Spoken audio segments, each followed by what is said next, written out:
And now to what's considered the most important release from Microsoft in more than a decade. This morning, the software giant launches its newest operating system. It's called Windows 7.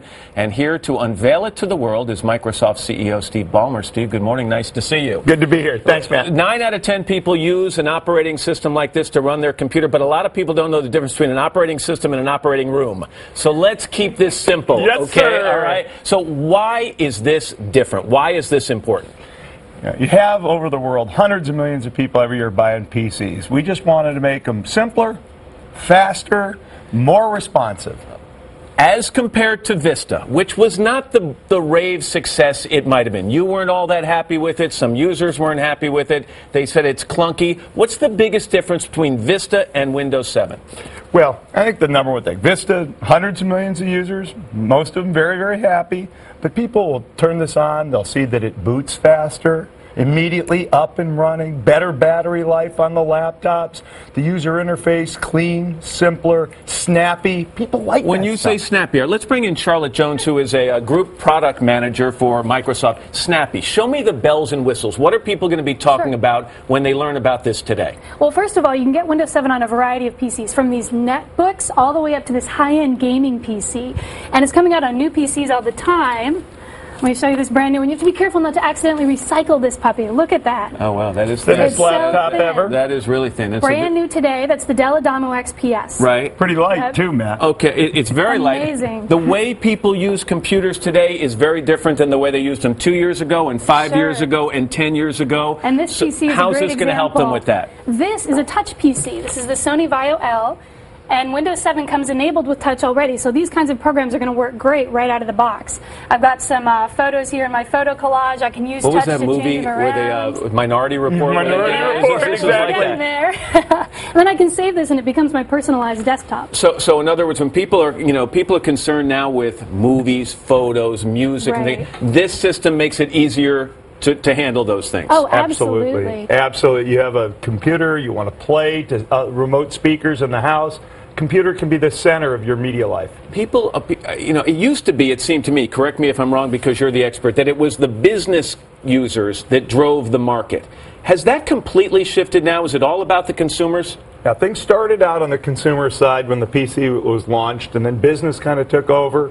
But consumers will buy 65% of the PCs in the world this year, and we got to make them fun. And for personal use, what you're finding more and more of, Steve, is that people want portable. They aren't spending as much time, and you know this, sitting in front of a PC or a desktop. They're on the go. Portability, is that the entire wave of the future? Portability from the very smallest, but hey, maybe you want to put one in the kitchen. We got that for you. You want to put one next to your television set, so you can get the internet on your TV, or the very small ones. But sticking on that subject, and I'm going to bring up some names here you don't want to talk about all that much, all right? Are you worried that the day is coming here, and it's not too far in the future, that people are going to not need the Windows system because they're going to get all their computing needs handled on an iPhone with all those applications? I think when it comes time, people need and like big screens. For watching television, people like bigger screens. For reading, for writing. So there's going to be a mix. People are going to have intelligence in their PC and in their phone, also important, and in their TV. When I looked at what Charlotte just did here with the touch screen and she moved things around, it's got the wow factor, it's got the technology. The fact of the matter is, though, when people talk about the company Apple, they say it's a cool company, it's a cutting-edge company.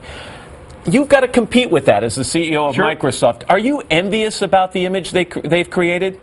I think Apple's a fine company, but I'm real happy that in the United States, 9 out of every 10 people pick a Windows PC, and with Windows 7, that'll even be a more obvious choice. So you can keep that percentage up moving into the future? You can keep it above 9 out of 10, above 90%? You're not going to find this diversity of cool hardware from anybody else other than from our family of Windows partners. I've got you here on an interesting day, Steve. As a corporate CEO, there's a lot of talk in the news today about corporate pay, about salaries and bonuses, cracking down on some major companies. I just want your perspective on this. As a CEO, is the clamping down and the capping of salaries for some of these companies, is it good business or is it bad for business?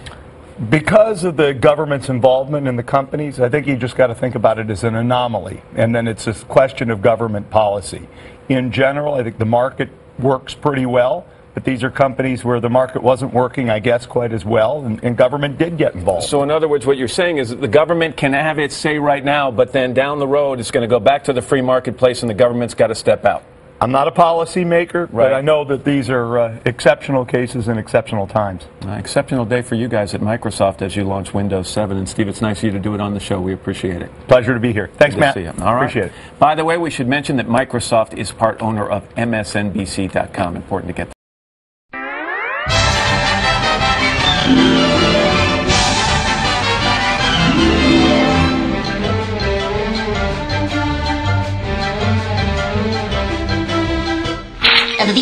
That's all, folks.